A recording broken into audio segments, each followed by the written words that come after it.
নমস্কার, জয় মাতারা, জয় শ্রী গুরু বামদেব মহাশয়। আমি অ্যাস্ট্রোলজার মিস্টার সিদ্ধার্থ ভারতী। আশা করি আপনারা প্রত্যেকেই ভালো আছেন।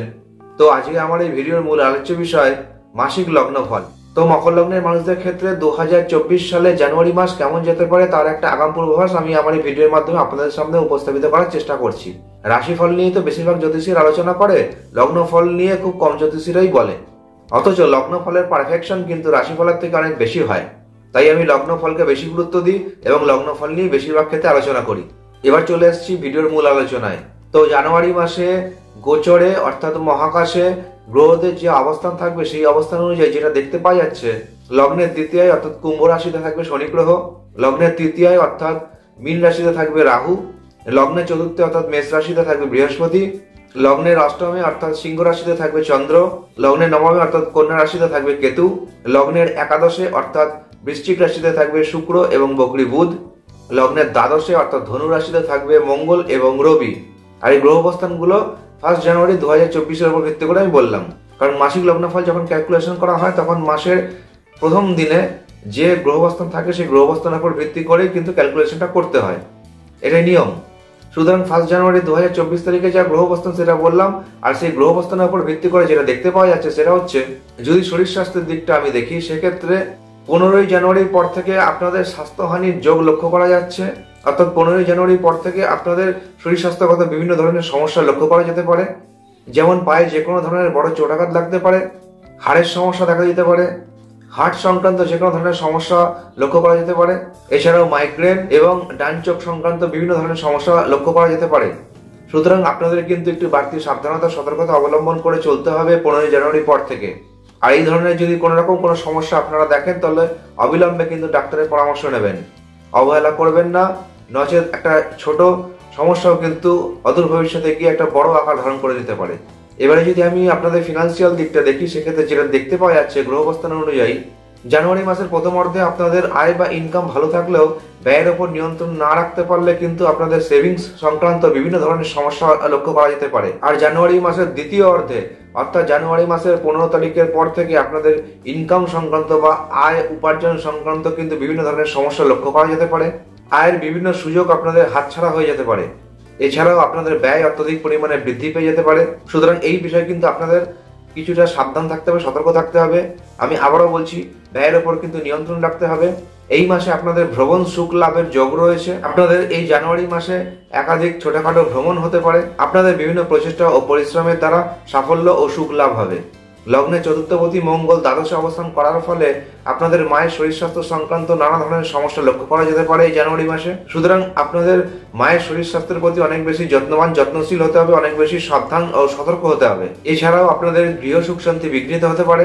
বিভিন্ন কারণে প্রপার্টি সংক্রান্ত সমস্যা লক্ষ্য করা যেতে পারে। যে কোনো প্রকারের প্রপার্টি আপনাদের হাতছাড়া হতে পারে, অথবা প্রপার্টি সংক্রান্ত আপনাদের যে কোনো ধরনের লস হতে পারে। এই সময় আপনাদের প্রপার্টি বিক্রি হতে পারে। এই মকর লগ্নের যারা প্রপার্টি বিক্রির চেষ্টা করছেন দীর্ঘদিন ধরে, আপনাদের কোনো প্রপার্টি আছে যেটা আপনি বিক্রি করতে চাইছেন, সেই প্রপার্টি কিন্তু এই সময় অর্থাৎ এই জানুয়ারি মাসের মধ্যে বিক্রি হয়ে যেতে পারে। মকর লগ্নে যে সমস্ত ছাত্রছাত্রীরা প্রাথমিক থেকে শুরু করে উচ্চ মাধ্যমিক পর্যন্ত এর মধ্যে যে কোনো প্রকারের শিক্ষার সঙ্গে যুক্ত সেই সমস্ত শিক্ষার্থীদের ক্ষেত্রে জানুয়ারি মাসের প্রথম অর্ধে পড়াশোনায় উন্নতি লক্ষ্য করা যেতে পারে। কিন্তু জানুয়ারি মাসের দ্বিতীয় অর্ধে অর্থাৎ জানুয়ারি মাসের 15 তারিখের পর থেকে কিন্তু পড়াশোনায় বেশ কিছুটা অবনতি বা ন্যূনতা লক্ষ্য করা যেতে পারে। সুতরাং ছাত্রছাত্রীদের এই বিষয়ে অনেক বেশি সচেতন থাকতে হবে, পড়াশোনায় অনেক বেশি কনসেন্ট্রেট করতে হবে, অনেক বেশি হার্ডওয়ার্ক করতে হবে। মকর লগ্নে যে সমস্ত ব্যক্তিদের সন্তান রয়েছে তাদের সন্তানের স্বাস্থ্যহানি লক্ষ্য করা যেতে পারে জানুয়ারি মাসের 15 তারিখের পর থেকে অর্থাৎ জানুয়ারি মাসের দ্বিতীয় অর্ধে। আর এই মকর লগ্নে যে সমস্ত মহিলারা সন্তান সম্ভব অর্থাৎ প্রেগনেন্ট, তাদেরকে জানুয়ারি মাসের 15 তারিখের পর থেকে অনেক বেশি বাড়তি সাবধানতা ও সতর্কতা অবলম্বন করে চলতে হবে, কারণ এই সময়টা কিন্তু আপনাদের সন্তানদের ক্ষেত্রে কিন্তু মোটেই শুভ নয়। মকর লগ্নের মানুষদের এই জানুয়ারি মাসে রোগ অথবা আইনত সমস্যার কারণে ব্যয় বৃদ্ধি পেতে পারে। আর এই মকর লগ্নের যে সমস্ত ব্যক্তিরা বিবাহিত তাদের স্পাউসের শরীর স্বাস্থ্যগত সমস্যা অথবা তাদের সঙ্গে সম্পর্কের অবনতি, তাদের সঙ্গে নানা কারণে মতবিরোধ ভুল বোঝাবুঝির মতন পরিস্থিতি উৎপন্ন হতে পারে 15 জানুয়ারির পর থেকে। আর এই লগ্নে যে সমস্ত ব্যবসায়ী বন্ধুরা রয়েছেন তাদের ব্যবসার ক্ষেত্রে কিন্তু নানা ধরনের ঝুটঝামেলা অশান্তি বিপদ সংকট উৎপন্ন হতে পারে এই জানুয়ারি মাসে। বিশেষ করে জানুয়ারির 15 তারিখের পর থেকে এই ঝুটঝামেলা অশান্তিগুলো বেশি লক্ষ্য করা যেতে পারে, কারণ লগ্নের সপ্তমে কিন্তু মঙ্গলের দৃষ্টি পড়ছে দ্বাদশ স্থান থেকে। সুতরাং বলাই যায় যে আপনাদের স্পাউস এবং ব্যবসায়ী বন্ধুদের ব্যবসার ক্ষেত্রে কিন্তু নানা ধরনের ঝুটঝামেলা অশান্তি যে তৈরি হবে সেটা কিন্তু পরিষ্কার বোঝা যাচ্ছে। আর এই মাসের 15 তারিখের পর থেকে আপনাদের পিতার স্বাস্থ্য সংক্রান্ত নানা ধরনের সমস্যা লক্ষ্য করা যেতে পারে। সুতরাং পিতার প্রতিও কিন্তু আপনাদের অনেক বেশি যত্নশীল হতে হবে, অনেক বেশি কেয়ারিং হতে হবে। হয় পিতার স্বাস্থ্যহানি হতে পারে, নচেত পিতার সঙ্গে আপনাদের সম্পর্ক খারাপ হতে পারে। এছাড়াও বিভিন্ন ধরনের সুযোগ সুবিধা আপনাদের হাতছাড়া হতে পারে। উচ্চশিক্ষার্থীদের পড়াশোনায় নানাবিধ সমস্যা লক্ষ্য করা যেতে পারে, কারণ আপনাদের লগ্নে নবম স্থানে কিন্তু কেতু অবস্থান করছে, আর সেই কারণেই কিন্তু এই ধরনের সমস্যাগুলো লক্ষ্য করা যেতে পারে। আর এই মকর লগ্নে যে সমস্ত মানুষরা কর্মপ্রার্থী রয়েছেন, নতুন চাকরি খুঁজছেন, তাদের ক্ষেত্রে কিন্তু জানুয়ারি মাসের প্রথম অর্ধে অর্থাৎ জানুয়ারির 1 তারিখ থেকে শুরু করে 15 তারিখের মধ্যে কিন্তু আপনাদের নতুন চাকরি লাভের যথেষ্ট সম্ভাবনা রয়েছে, প্রবল সম্ভাবনা রয়েছে। আর যারা অলরেডি চাকরি করছেন, বিভিন্ন পেশার সঙ্গে যুক্ত রয়েছেন, তাদের কিন্তু কর্মক্ষেত্রে 15 জানুয়ারির পর থেকে তাদের কর্মক্ষেত্রে নানা ধরনের ঝুটঝামেলা অশান্তি, নানা ধরনের সমস্যা উৎপন্ন হতে পারে। এছাড়াও কর্মক্ষেত্রে আপনাদের ট্রান্সফার অর্ডার আসতে পারে, অর্থাৎ কর্মসূত্রে আপনাদেরকে কর্মস্থল থেকে অনেক দূরে যেতে হতে পারে।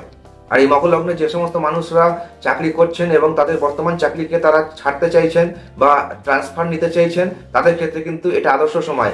এই সময় কিন্তু আপনাদের ট্রান্সফার অর্ডার এসে যেতে পারে, আপনাদের ট্রান্সফার হতে পারে, বা আপনারা একটা চাকরি ছেড়ে কিন্তু অন্য চাকরিতে জয়েন করে যেতে পারেন এই সময়। অর্থাৎ চাকরিতে চেঞ্জ অথবা চাকরিতে ট্রান্সফার, এই দুটোই কিন্তু ইন্ডিকেট করছে গ্রহ অবস্থান। আর এগুলোই ছিল কিছু সামান্য ইনফরমেশন মকর লগ্নের মানুষদের জন্য। এই জানুয়ারি মাসটা আপনাদের কেমন যেতে পারে।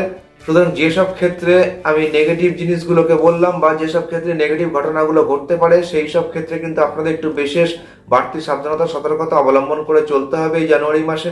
তাই মোটের ওপর যদি দেখা যায়, সেক্ষেত্রে মকর লগ্নের মানুষদের বেশ কিছু ক্ষেত্রে যেমন নেগেটিভ রয়েছে, আবার বেশ কিছু ক্ষেত্রে পজিটিভও রয়েছে। আশা করি আমার এই ইনফরমেশনগুলো আপনাদের অনেক হেল্প করবে জীবনে চলার পথে। আর আমার এই ইনফরমেশনগুলো যদি আপনাদের ভালো লেগে থাকে, এই ভিডিওতে যদি আপনাদের কোনো রকম কোনো সাহায্য হয়ে থাকে, তাহলে আমার ভিডিওটাকে অতি অবশ্যই লাইক করবেন, শেয়ার করবেন প্রচুর পরিমাণে, যাতে এই মকর লগ্নের আরো অনেক মানুষ এই ভিডিওর মাধ্যমে উপকৃত হতে পারে। এবং যারা এই মুহূর্তে আমার এই ভিডিওটা দেখছেন, তারা যদি আমার চ্যানেলটাকে সাবস্ক্রাইব না করে থাকেন, তাহলে আমি অনুরোধ করব আপনারা আমার চ্যানেলটাকে সাবস্ক্রাইব করে রাখুন। কারণ আমি জ্যোতিষশাস্ত্র সংক্রান্ত বিভিন্ন গুরুত্বপূর্ণ ভিডিও বিভিন্ন সময় ইউটিউবে আপলোড করে থাকি। আমার চ্যানেলটা সাবস্ক্রাইব করা থাকলে আমার ভিডিও নোটিফিকেশন খুব সহজেই আপনার কাছে পৌঁছে যাবে এবং আপনি খুব সহজেই জানতে পারবেন আমি কোন বিষয়ের উপর ভিডিও নিয়ে এসেছি, এবং আমার ভিডিওর ইনফরমেশনগুলো আপনারা খুব সহজেই পেয়ে যাবেন। আর যদি আপনি আমার এই ভিডিওটা ফেসবুক পেজের মাধ্যমে দেখে থাকেন, তাহলে আমার পেজটাকে অতি অবশ্যই ফলো করে রাখবেন, যাতে পরবর্তী ভিডিও খুব সহজেই আপনার কাছে পৌঁছে যায়। আজকের মতো এটুকুই। আগামীতে দেখা হচ্ছে আবার নতুন কোনো ভিডিওতে। ততক্ষণের জন্য আপনারা প্রত্যেকে ভালো থাকবেন, প্রত্যেকে ভালো রাখবেন। নমস্কার।